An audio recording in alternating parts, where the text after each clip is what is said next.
This is the Rich Dad Radio Show. The good news and bad news about money. Here's Robert Kiyosaki. Hello. Robert Kiyosaki, the Rich Dad Radio Show, the good news and bad news about money. And today we have possibly the most important radio program you can listen to this year. The most important. So the reason I bring this up, why it's important to you, we all know a crash is coming. I mean, everybody I talk to, they know the market's too high, something's going to crash, and the end is near. And I was talking to a friend of mine who's in a very similar line of investments I'm in. We're both in apartments. We have a lot of apartment houses. And he says, oh, that's good news. When the crash comes, they're just going to bail us out again. They're just going to bail us out again. So what I'm saying here is this. The reason I'm excited about this book is the question is, let's say there's this crash, a big one, bigger than ever before. And what happens if the central banks like the Fed and the Treasury do not bail us out? What happens if they shut down the system on us? What would you do then? So it's a very important show, and our guest is a very, very special guest. I mean, after I finished his latest book, I had to call him personally and tell him thank you, because one of my MOs, my way of looking at life, is I want to know what I don't know. I want to know what my assumptions are and what blinds me. You know, what am I not seeing? And that's why I'm always on the lookout for somebody saying something so completely out of the box that I can't see it. Any comments, Kim? Well, Robert, I know this is this is your subject, and our guest today is James Rickards, and the book you're talking about is called The Road to Ruin, and I'm sitting here looking at it right now, and it's got tabs all over it. You've highlighted almost every single page. This is your study, so I'm really, really excited because at the Rich Dad Radio Show, what we do is we bring all types of points of view to the forefront, and this is a very an incredibly intelligent point of view of where we may be heading in the future. So please stay tuned. See, in my opinion, James Rickards is probably in the top 5 of the best people looking into the future today. He is in the top 5, possibly the top 2. And we've had the other 2 on the program here, so you guys have listened to them. But this is a very important program because this is not about the past necessarily, but history does count. But what might happen in the future? Let's say the market does crash. Let's say the Fed does not bail us out. And what happens if the people that are in control of the entire system decide, okay, we've had enough fun with them. Let's see what we can do next. So that's why James Rickards is our guest. He is a best-selling author. His CV reads like the most impressive CV of all. He is an attorney and economist, but he's also been in the hot seat at every turn in the economy within the last 20 years. So his latest book is called The Road to Ruin, The Global Elite's Secret Plan for the Next Financial Crisis. And I'll repeat this. I read this book about a month and a half ago, and I was like a fan. I said, I had to call him. I had to disturb him at home. I said, and he's a very busy man. I said, I just want to say thank you. This is the book I've been looking for. So welcome to the program, James.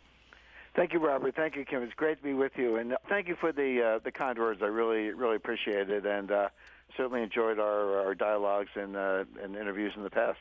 Well, thank you, because you definitely keep me thinking and keep looking into the future. You talk about there might not be a bailout. Why do you say that when the next crash comes? I would put it slightly differently, Robert. It's going to have the same result. They will try to bail it out, but they will fail. The crash will be bigger than the capacity of the central banks to bail it out. Now, that's a big claim.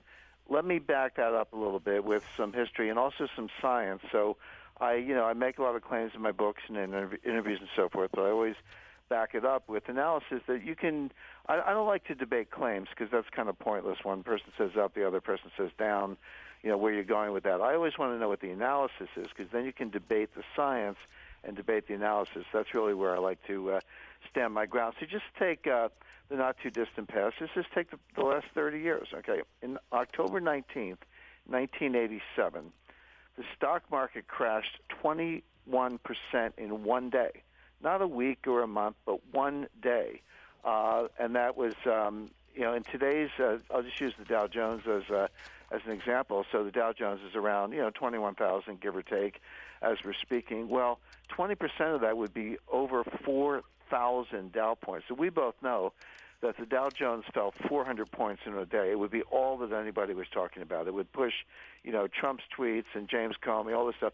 It would push it off the headlines, and that's all anybody would talk about. If it were 400 points, can you imagine 4,000 points in one day? But that's what happened in October 1987. Then in 1994, the financial system almost froze up because of the Mexican peso, the so-called tequila crisis. Bob Rubin, Secretary of the Treasury at the time, he went to Congress for a bailout. Congress said no. By the way, there's an example right there of a bailout that people were expecting. Wall Street was expecting that did not happen. Congress said no. So Bob Rubin there's a slush fund in the Treasury. Not to get too geeky, it's called the Exchange Stabilization Fund, or the ESF. It's a completely unaccountable slush fund. The Congress back in the 1930s said the Treasury can do whatever they want with the money. You don't have to go back to Congress for approval. By the way, just as a quick footnote, where did the Exchange Stabilization Fund come from? That was the profit the government made by stealing everybody's gold in 1933. Remember, 1933, they confiscated all the gold. They gave you $20 of paper money for an ounce of gold, but then they repriced it at $35. The reason they did that, they didn't want the American people to benefit. They wanted the government to benefit. So all that money went into that fund? That went into that fund, and it's been compounding and growing ever since. It still exists today. It's still there. Oh. And that's what Bob Rubin, when the Congress said to Rubin, we're not bailing out Mexico, you crazy, Rubin said, the heck with you, I'm using this fund, and he personally bailed out Mexico with the Treasury slush fund. So that's where it came from. Example. And that money came from stealing Americans' gold in 1933. Wow. So there's a little history there. All right, flash ahead to 1998, 97, 98. That was the Asian financial crisis. People, they used the metaphor of blood in the streets. They said, go buy stocks when there's blood in the streets because everything's so depressed, so it'll bounce back. Well, there was sadly literally blood in the streets. In Jakarta, Indonesia, and South Korea, people were dying over money riots because of that crisis. That came around the world. You had the Russian default in August 1998. That landed in my lap. I was counsel to Long-Term Capital Management. That was the big hedge fund that was caught in the crossfire. Almost went right to the brink of bankruptcy. But here's the point I make. When Wall Street bailed out that fund with $4 billion in cash, they weren't bailing us out, they were bailing themselves out. And the reason I say that is because if the fund had filed for bankruptcy, and we were ready to do that, I was their chief lawyer, we had all these teams set to go, I said we would have just slept in the next day. There was nothing else for me to do. All the $1 trillion of off-balance sheet derivative exposure would have been flipped over to Wall Street. They would have had to go dump $1 trillion of stocks to cover what they thought were balanced positions, which suddenly became unbalanced, and that would have closed every market in the world. We came within hours of shutting every market in the world. 2000, investors know what happened with the dot-com crash. The NASDAQ was at 5,000. I know it's 6,000 today. I get it. But that's 17 years later. It took 17 years. That's from the time your children are born to the time they go to college, just to claw back to, slightly ahead of even. That's not a lot of fun. Then in 2007, 2008, the mortgage crisis, everyone knows what happens there. So the first point I would make, Robert, is that these things happen every 7-8 years like clockwork. When you talk about markets crashing 30, 40%, 70, 80%, that's not some fantasy. That's not some, made up trying to scare people type of tactic. Just look at the record. I gave it for 30 years, not even talking about the Great Depression and the Panic of 1907 and things before that. So these things happen every 7, 8, 9 years, almost like clockwork. That's number one. So you can, and by the way, it's been 9 years since the last one. 2008, we're now in 2017. We're coming up on the 9th anniversary of Lehman Brothers, AIG. So when I say they happen every 8, 9 years, it's been 9 years since the last one. I'm not saying this is going to happen tomorrow, although it could, but no one should be surprised if it does. So that's the first thing. But then there's a deeper point. This is really getting to your question, Robert, which is, okay, what happened in 1998? We were hours away from shutting every market in the world. Wall Street bailed out a hedge fund, long-term capital. In 2008, again, we were maybe just days away from the sequential collapse of every bank in the world.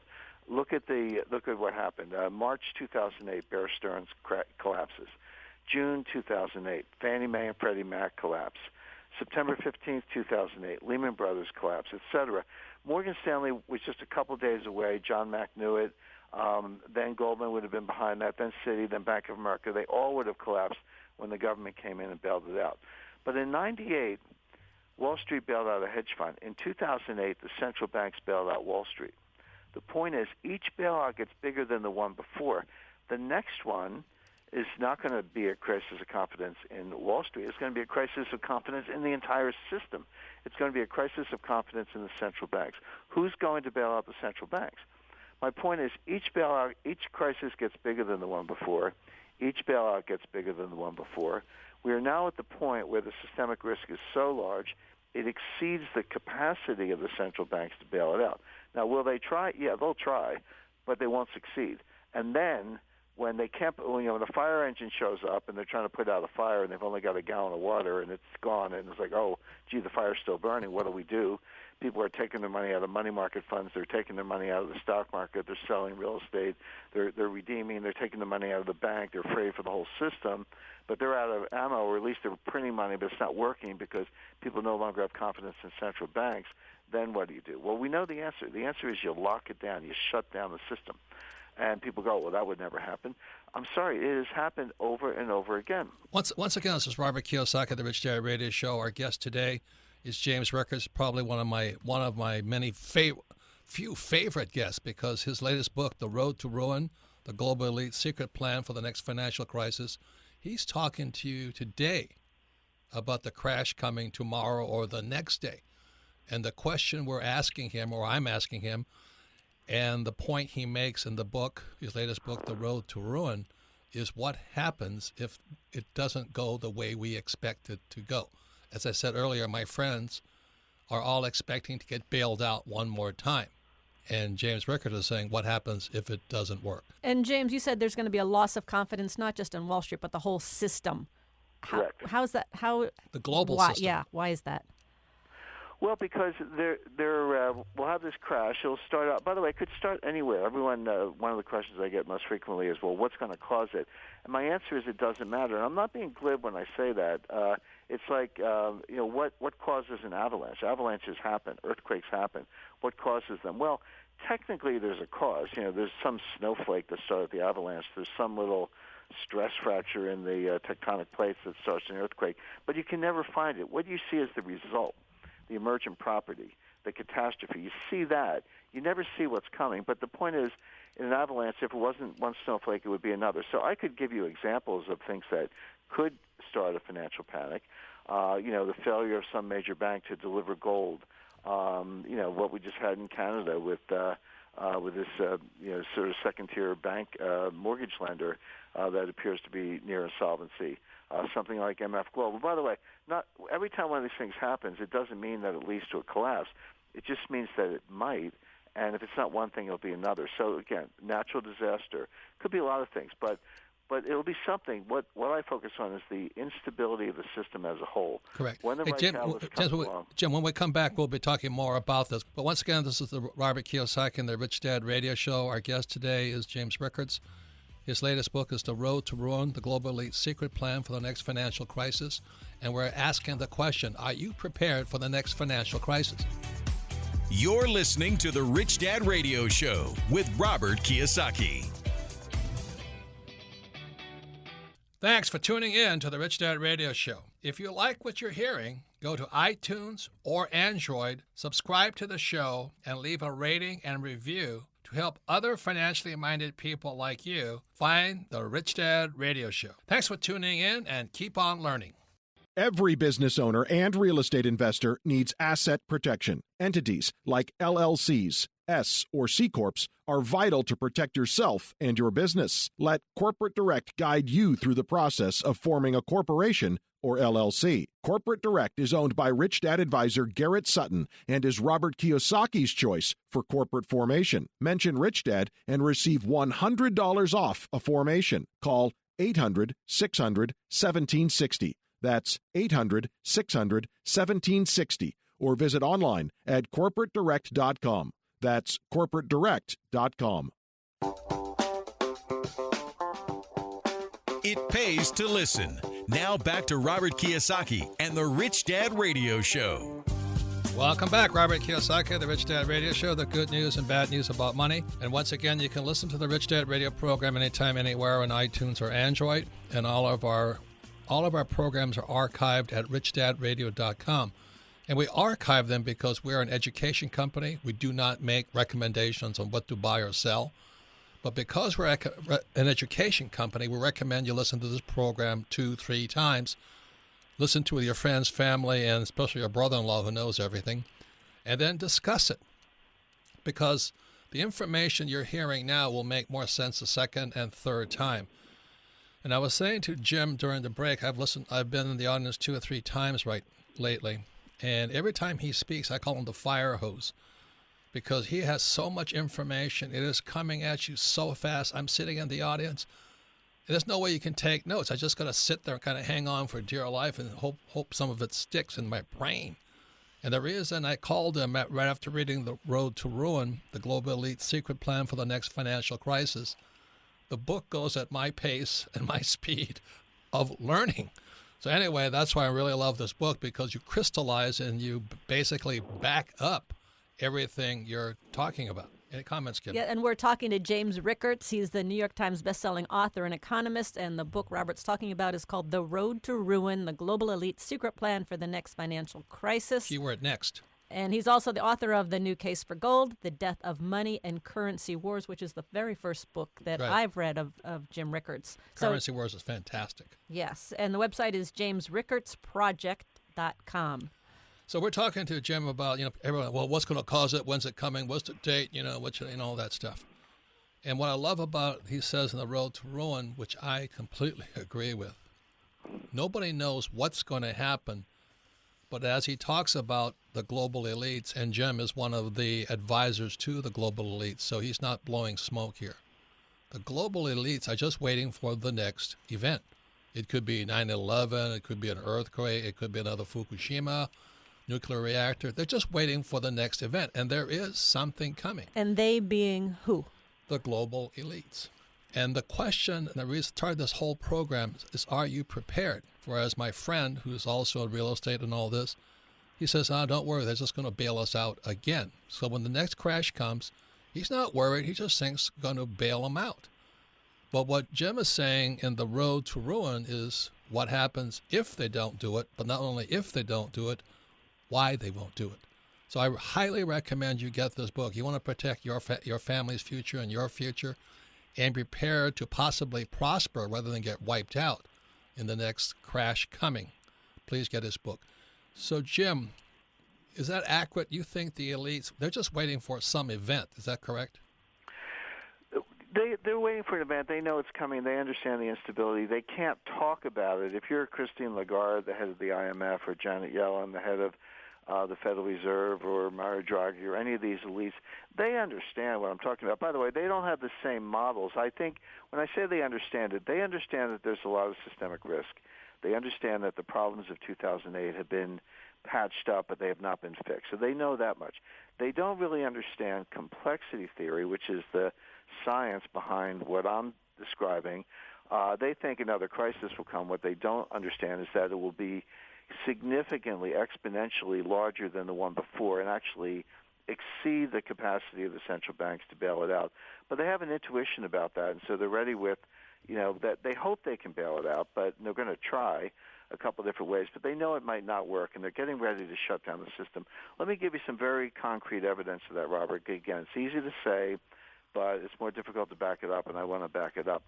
So just take money market funds. So any of your listeners, a lot of them probably have money market funds, and they say, I've got money in the money market funds. Well, no, you don't. That's not money. A money market fund, they call it a money market fund. That's Wall Street marketing. It's not actually money. It's a kind of mutual fund regulated by the SEC. You have a unit. It's technically a security, a type of security. Now, if you want money, what do you have to do? Well, you have to call up your broker and say, in effect, redeem my units of the money market fund, and then send the money to the bank, to my bank account. And then the next day, the money's in your bank account, except that's not money either. That's an unsecured liability of a commercial bank, and you better hope the bank's open that day. And then maybe if it is, you can go down and they'll hand you some dollar bills over the counter, and finally you get some money. But my point is, a lot of things that people think are money are not actually money. They're liabilities of different entities, whether they're funds or banks or financial institutions. Everyone has confidence. They think it's money. They say, I can get my money tomorrow. Well, maybe you can. What if the power grid's down? What if the phones aren't working? What if they're not answering their calls? But more to the point, in 2008, the thing that practically gave Ben Bernanke a heart attack, when Ben Bernanke and Hank Paulson, who was the Secretary of the Treasury at the time, Bernanke was chairman of the Fed, they walked over to the White House and went in the Roosevelt room with President Bush, and he said, Mr. President, the system is melting down. You need to take radical action right now, or we're going to have a complete collapse. And that was when the TARP bill came. Remember TARP? And they put it for Congress, and Congress voted it down. The stock market fell 700 points, which was a lot more then than it is now, because working from a lower level, that was like an 8% drop in one day. And then Congress finally voted it. But so what was it that made Bernanke and Paulson's faces turn white, pale white like a ghost, and walk over to the president and tell him he had to do something? It was the drain on the money market funds. Everybody was taking the money out of the money market funds. The money market funds, where were they getting the money? They had to sell commercial paper. Who had the commercial paper? The European banks, to fund their dollar assets and so forth. So the whole system was unwinding, and that's when they came up with the TARP and the guarantees. They guaranteed every bank deposit market, et cetera. Now, that was 2008. This is now 9 years later. Guess what's happened in the meantime? The SEC changed the law. And now, for the first time, money market funds are allowed to suspend redemptions, which has always been true in hedge funds. A hedge fund gets in trouble, they'll just send you a notice saying, sorry, you can't get your money. We'll get back to you. It could be 5 years later. That was not true about money market funds in 2008. It is true today. And so when this same process takes place, because it does, when people panic, you're going to find that the money market funds say, sorry, you can't get your money. So then what are people going to do? They're going to go to the banks, and then they're going to have to shut the banks, and then they're going to sell stocks, and they're going to have to shut the stock exchange. In other words, they will sequentially lock down every part of the system, because if you leave any part open, all the people who want liquidity and money, they're going to run to that open door, right? Let me play devil's advocate. So why won't printing money work this time? Here's the problem, Robert. So at the start of the last crisis in 2007, even late 2008, the balance sheet of the U.S. Federal Reserve was $800 billion.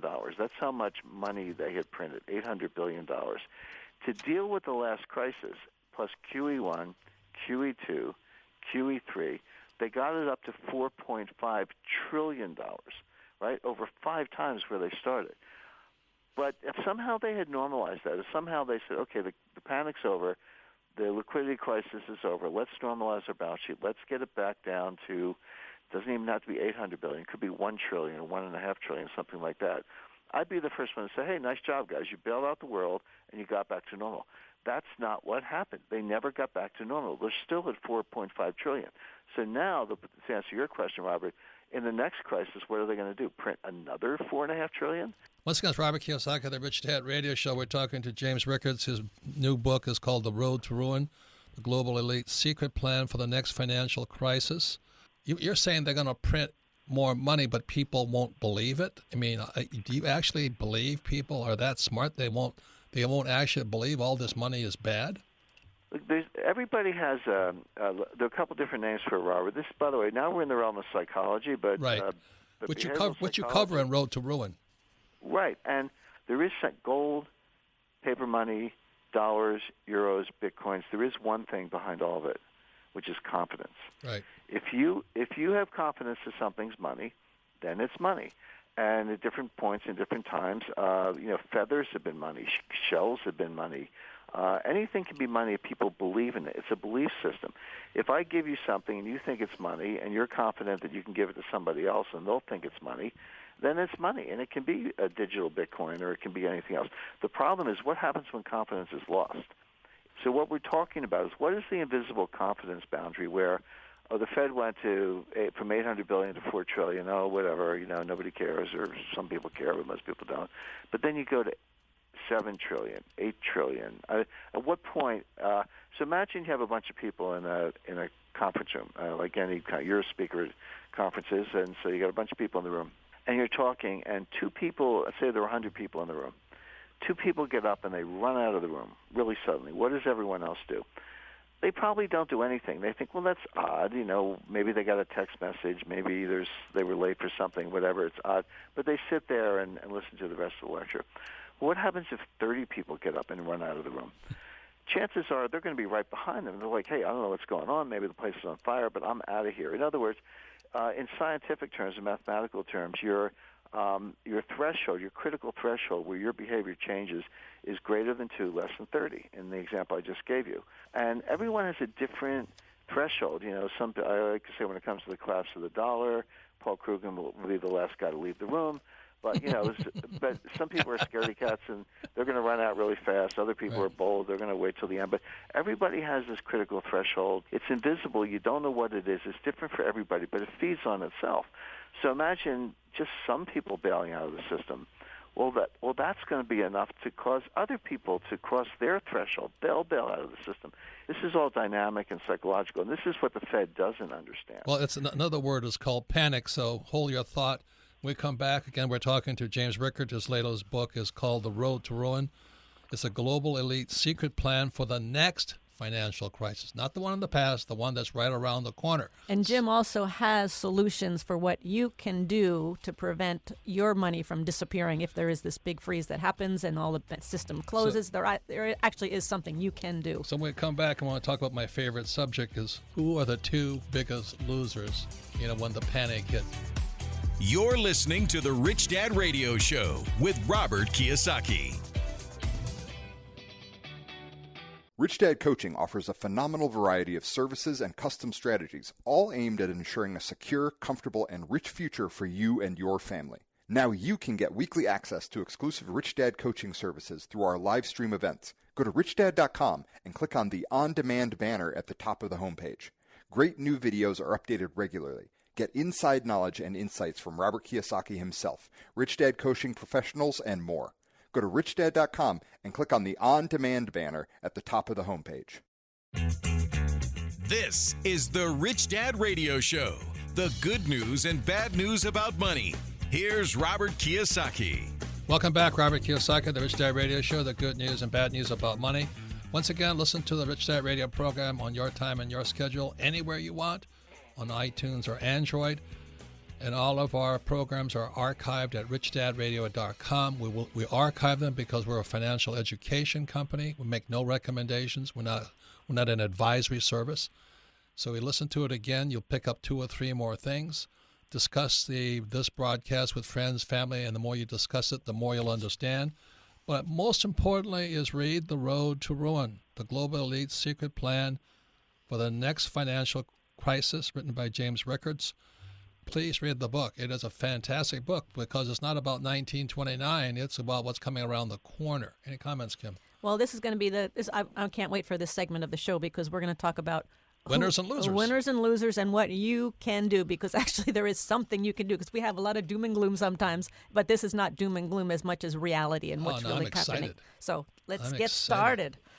So, Jim, you talk about the losers in this next crash fall into 2 groups. And the first are those who hold their wealth in digital form, such as stocks, bonds, mutual funds, ETF, market money funds, and savings accounts. Why do you say those guys will be the first losers? For two reasons, Robert. Number one is, you run into very wealthy people. I know you do, I do, and I happen to live in the town, Darien, Connecticut. It's very, a lot of wealth around. So you run into billionaires or people worth $200 million, and they're very happy to tell you what they own. They go, I got money in stocks and money in bonds and money in this. And I say, no, you don't. You have electrons. These are all digital accounts. You have, and you may get a paper statement from your broker, maybe you stick in a file or throw it in the trash or whatever, but all of your so-called wealth is represented by electrons. And you better hope that system works well and is not hacked, not erased, not shut down. There's no collapse in the power grid. There have been numerous cyber attacks on the banks, et cetera. I mean, it wasn't that long ago, just a few weeks ago, there were power outages in New York, San Francisco, and L.A. on the same day. Really? three of the biggest, most important cities in the United States on the same day. Some of these things are beyond coincidence. So this cyber warfare is going on. Russia's leader. The U.S. is very good at it, by the way, also. We've got people on our sites, including Iran and North Korea. The Syrians are good. The Syrian digital army, the Syrian electronic army, not too long ago, they hacked into the Associated Press Twitter account and put out a feed that there was an assassination attempt on the president. The stock market fell immediately. Now, that was very quickly, disclaimed. Associated Press said, sorry, our account was hacked. But this is the kind of world we live in. And if you've got all your wealth in digital form, I don't know how you could sleep at night. You also say, Jim, that the digital money, if there is a shutdown, that it's the easiest. It's the easiest to freeze. That's the second point. The first point is that it could be subject to attack or elimination or erasure by Washington. The second reason is it makes it easy for the government to shut down. And when I say that, Cam, people go, oh, that would never happen. I'm sorry. The New York Stock Exchange was shut down for 5 months from July to December 1914. In 1933, every bank in America was shut down by executive order, et cetera. So there are many examples you can point to where they actually have closed the system because it was out of control. Okay, now, so let me ask you because I want to get to the good news here. So the second group who are going to get wiped out are the fixed income people who are counting on life insurance, annuities, retirement accounts, Social Security, bank interest, and my ETF account. Why are they the next? Well, anyone, because one of the attempted solutions is going to be, as you mentioned, massive money printing. Now, my view is that the money printing will come, but it won't work because of the loss of confidence. But let's just say, hypothetically, it either did work or they take it to some extent. Well, it's going to be inflationary. Anyone who's relying on a fixed dollar amount, so again, annuities pay you a certain amount in dollars. Insurance, life insurance pays you a certain amount in dollars. You bank account interest, et cetera.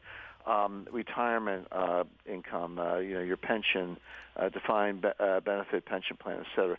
Anyone on any kind of fixed income, you might be getting those dollars, but they're not going to be worth very much when this inflation comes. Correct. So you're vulnerable. But now let's get to the good news here, because in your book, which I absolutely love, at the end of the book you talk about old money and how you were in Italy talking to this family that survived 800 years of the ups and downs of every possible crisis, Black Plague, Mussolini, and all that.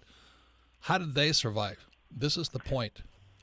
Exactly. The money in the U.S., if you've had a family fortune for 100 years, you're considered the old money. When you go to Europe, you meet these families, they've had money for 400, 500 years, even longer. Well, this one family, I was at their palazzo in Rome, and it's the Colonna family, and they've had that palazzo in different forms, since the 13th century, 800 years. And it was sort of a, ultra-wealthy gathering of a certain number of super rich European families, and I turned to the lady sitting next to me at dinner. I said, how do you, it's hard enough to keep your wealth for one generation. How do you do it for 800 years? And she looked at me and she said, a third, a third, and a third. And I said, all right, well, what do you mean by that? She said, 1/3 gold, 1/3 land, 1/3 art.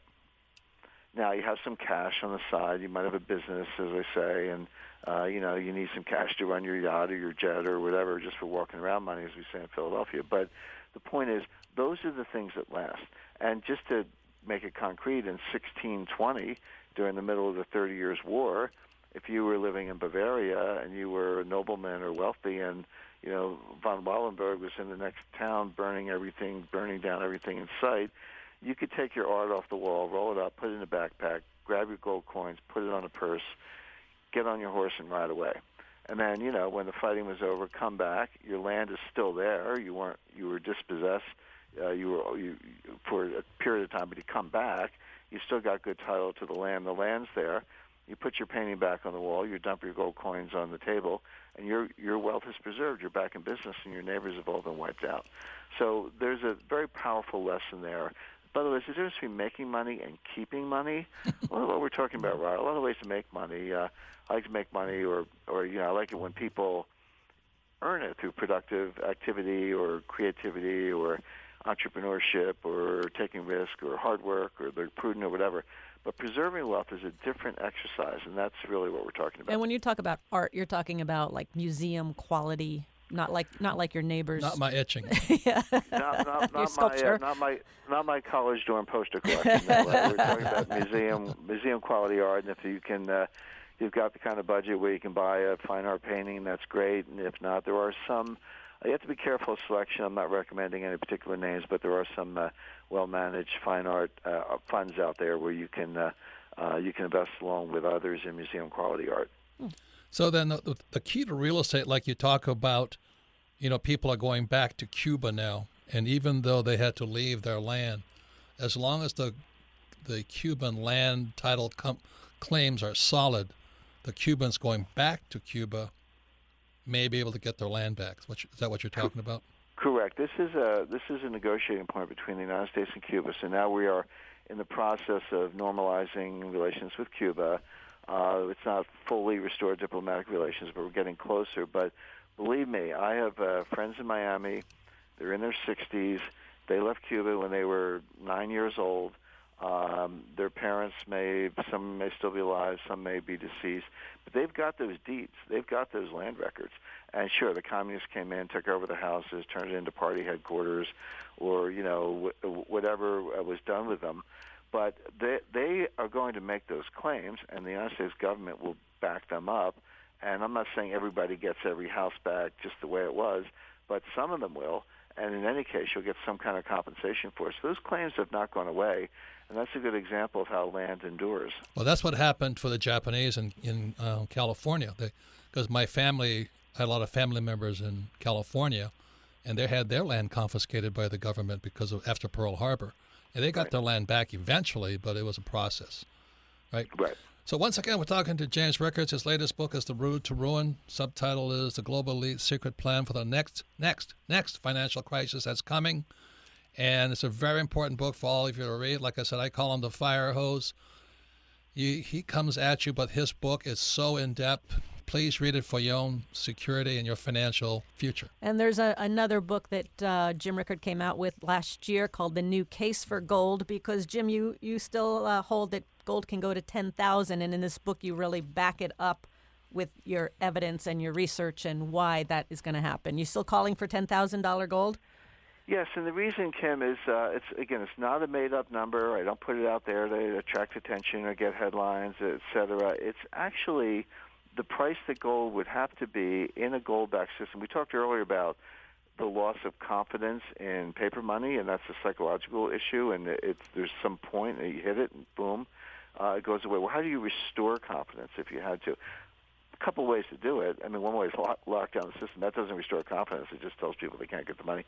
But one way to restore confidence, of course, is to use gold. But the minute you do that, you have to say, well, okay, what's the price of gold in this new system? If you make it too low relative to the money supply, you either have to reduce the money supply, which is depressionary, or basically that's the problem. So instead of reducing the money supply, which would cause a depression, you increase the price of gold. You can actually do the calculation. I put the calculation in the book.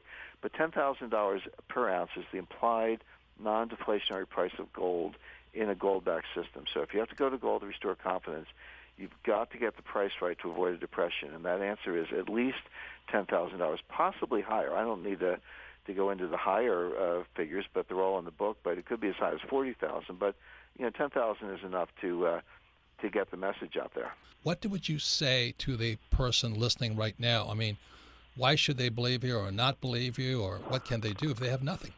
Well, the answer is, again, as I said earlier in the interview, Robert, I don't make any claims that I don't back up. And so if you want to challenge my claims or disagree with me, that's fine.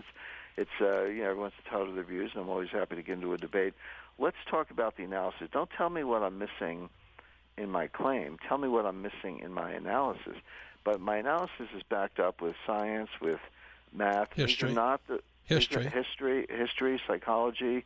We use complexity theory, Bayesian statistics, behavioral psychology, history. There's a lot there, and so please, don't just dispute the claims. May I back you up there? The reason I ask read the book, get the book, is you can sit there and actually study the book where James is coming at you right now at very high speed. That's why I call him the fire hose. Last thing is you talk about not keeping money in the bank.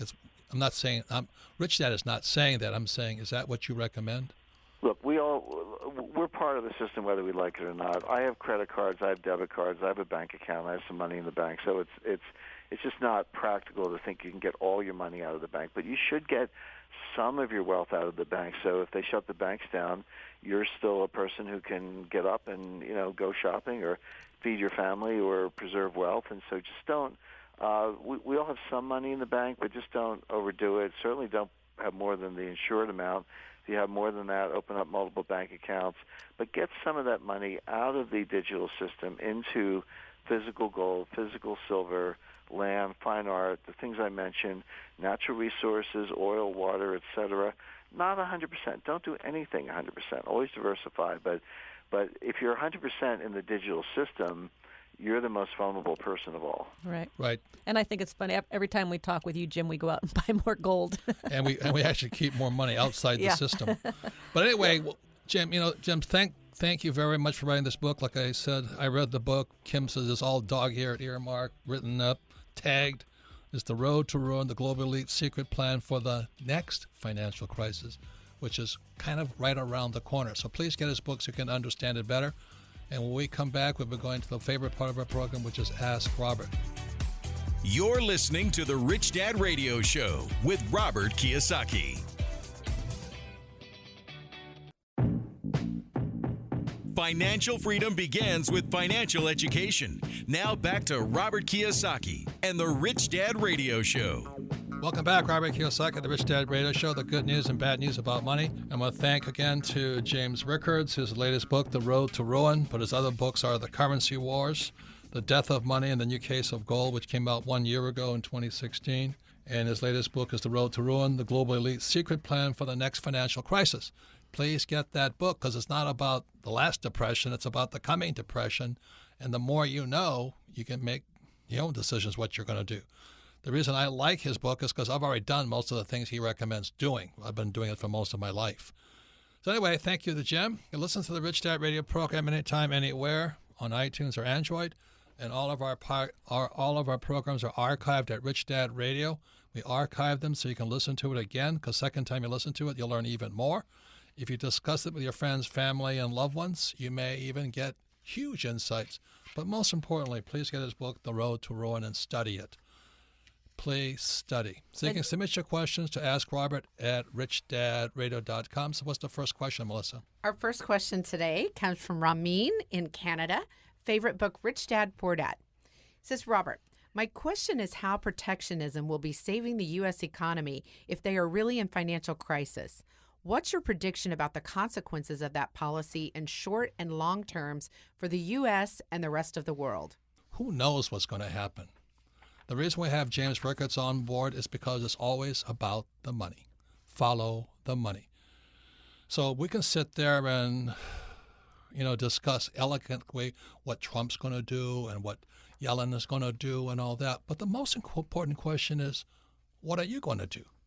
That is the most important question today because, again, the Road to Ruin, the Global Elite Secret Plan for the Next Financial Crisis, will give you some idea of what you should do when the next crisis comes, because it's upon us right now.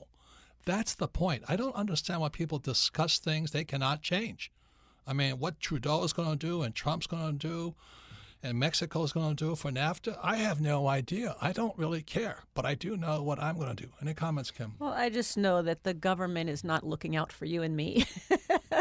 And I bet the Canadian government is not looking out for Ramin. So I would just say the same thing. What are you going to do? And as Rickards talk about, you guys already have a secondary mortgage crisis up there. Something's going on, you guys. So sit there and discuss things you cannot change. It's a waste of time. Yeah, we'll discuss government policy. It's not going to really affect you or not. Vote for Hillary. Yeah.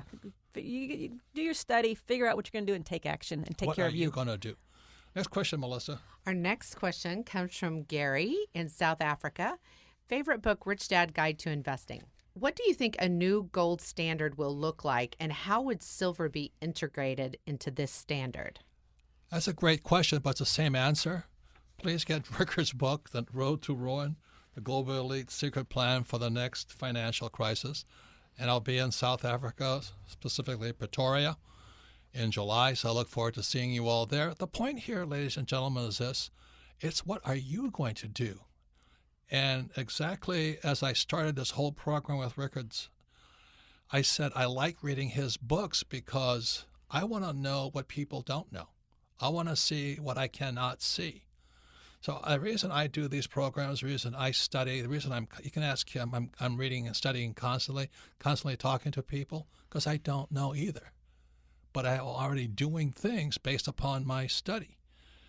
So it makes me a little nauseous because I have so many friends and family who want me to tell them what to do, but what I do is not what they should do. So what you should do is study. I would start with Rickards' books. I would definitely not really care much about what the government's going to do because they cannot stop the next crisis. As you heard Rickards say, this next crisis is probably 50 times bigger than 2008. You know, and everybody has their case for what gold is going to do and what silver is going to do. And Jim Rickards has a book called The New Case for Gold, and that's his point of view, backed on a lot of research and a lot of history and a lot of intelligence. So that's one point of view. And then there's other points of view. So you got to get out there, look at all these different points of view. That's what we do at the Rich Dad Radio Show, and then make your own decision. And what you do is not what I should do. The point is, I don't know if you know this, but Rickards advises the ultra-rich. To have him on our program is very, very, very difficult. So I just say I would be honored to listen to him. I'm always honored to listen to him. I've been in the audience. I've shared the stage with him. And every time I listen to him, I call him the fire hose. He's coming at you so fast. And the reason I read his books is because I can read slower. I think you should do the same thing. I think you should read and listen to guys like Rickards. I'm not saying I agree with him. But you've got to study from other people, because otherwise just go listen to your financial planner who will tell you to buy stocks, bonds, mutual funds, and ETFs. And as Rickards says, they're going to be the first losers. Everybody in stocks, bonds, savings, ETFs, mutual funds, 401ks, RRSPs, you're the first losers. That's his opinion. Now, if you don't like his opinion, don't listen to him. And he has that opinion, but then also look at the people he talks to, people that have had held wealth for 800 years, right. All these generations. And he's talking, tangible assets. That's land, gold, and fine art. That's what they do. So if they're doing it, maybe there's something to it. So that's why we have the Rich Dad Radio Show. I appreciate the questions, but sometimes I panic. Sometimes I get so upset. I'm not your daddy. I'm not your school teacher. I'm not your financial planner. I have no vested interest in telling you what to buy. I just encourage you to study and then find your own answer. If you like ETFs, get Tony Robbins' new book about how you put money in ETFs. But he has a point. I read his stuff. It's not my formula, but it might be your formula. Also, you should listen to Dave Ramsey. He says, live debt-free. Maybe you should do that. And Susie Orman says, cut up your credit cards. Maybe you should do that. But don't do what I do because I tell you to do it. Any comments, Kim?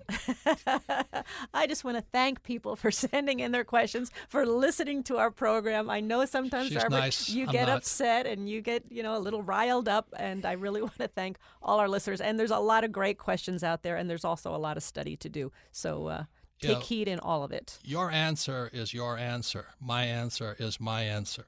I agree with James Rickards a lot because I've been doing his program since 1973. I have a lot of gold and silver. I own silver mines and gold mines. I have oil wells. I have land. I have food. I have water. But you got to find your own formula. Next question, Melissa. Our next question comes from Jay in Southern California. Favorite book, Rich Dad, Poor Dad. It says, Robert, after listening to your show for a while and hearing your positivity about owning bullion, I have begun buying silver bars and rounds and am the proud owner of a little over 50 ounces of physical silver now. In researching other hard currencies, I began to wonder what yours and Kim's thoughts are on so-called cryptocurrencies or digital currencies, primarily Bitcoin. With the blockchain technology of these currencies, they are only intermittently dependent on some sort of internet connection, but are infinitely portable and could easily survive any government turmoil. What do you say? Same answer. You better do your own research. Coming up in a few weeks, we have an interview with Chris Skinner. He's about the future of banking. And there's a lot of guys making, right now, billions of dollars bypassing the banking system. But again, it is crypto. It is kind of digital. But if you're good at it, do it. I'm not good at it. I just like gold and silver. I like hard currencies. That's why James Rickards' latest book, or second latest book, is The New Case for Gold. He explains why gold and silver have been money for tens of thousands of years, and cryptocurrency is not yet money except in the hands of a few people. It's like buying a Tesla car. You buy it because you kind of like the concept of it. Will it be around a few years? I don't know. But if you study it, again, Chris Skinner is coming up in a few weeks, the future of banking. And, if you're a banker right now, I would listen to that program because you might be out of a job. What's interesting also, when we talked to Chris Skinner and he talked about Bitcoin, and one of the questions that we asked is it possible that there's other digital currencies coming up? And he said, yeah, very possible. Well, I swear to God, I went home and there's lots of them coming up. 2 days later, I get this investment pitch on this new digital coin, and it's going to be the biggest thing. It's going to be bigger than Bitcoin. And the bottom line is neither Robert and I have really done any research into Bitcoin enough to make an intelligent decision. Well, let me tell you something. If I could put the Kiyosaki... Oh, there's a good idea. Lipcoin. The Kiyosaki. I would do it. A lip coin. I like it. I was going to use another word, but it'd be sexual. But anyway, the whole point here is everybody wants to print money. And so Kim and I print money by borrowing money. We borrow hundreds of millions of dollars, and the profits we invest, gold, silver, land, no artwork yet, but water and oil. That's our plan. What's your plan? That's really the question. And that's why we have the Rich Dad radio show. We encourage you to study. If Dave Ramsey says live debt-free and that makes you really, really happy, puts lead in your pencil, then do that. But that's not my formula. Tony Robbins says buy ETFs. Of course, he sells the ETFs, but that might be good for you too. I don't know. Jack Bogle of Vanguard says Tony's plan is solid for ETFs, but I don't touch them. And if you listen to Rickards, he says they're going to be the first losers. Savers, mutual funds, savings, ETFs, they're toast. Now, if you don't like what Rickards saying, then go get Tony's book and read Tony's book. But that's what the Rich Dad program is about. We don't sell any of that stuff, do we, Kim? No, we do not. We don't sell anything. We just give information and education. And Kim and I love our credit cards. So if you want to cut up your credit cards, listen to Susie Orman. I just like what Rickard says. He says tangible assets, and these families have been around for hundreds of years. That's how they hold their wealth. So I like things that stand the test of time. No, it doesn't mean they should do that. I just like things that stand the test of time. So all of you, thank you for listening to this Rich Dad program. That's what they call Kim and I, the Beauty and the Beast. You can tell which one I am. But I'm concerned for all of you right now. That is my concern. If you're asking me these questions and you're asking me questions about what Trump's going to do or Trudeau's going to do or Yellen's going to do or Lagarde's going to do, I don't know what they're going to do. I'm more concerned about what you're going to do. So thank you again for listening to the Rich Dad Radio program. You can submit your questions to Ask Robert at Rich Dad Radio and figure out what you're going to do next. Thank you very much.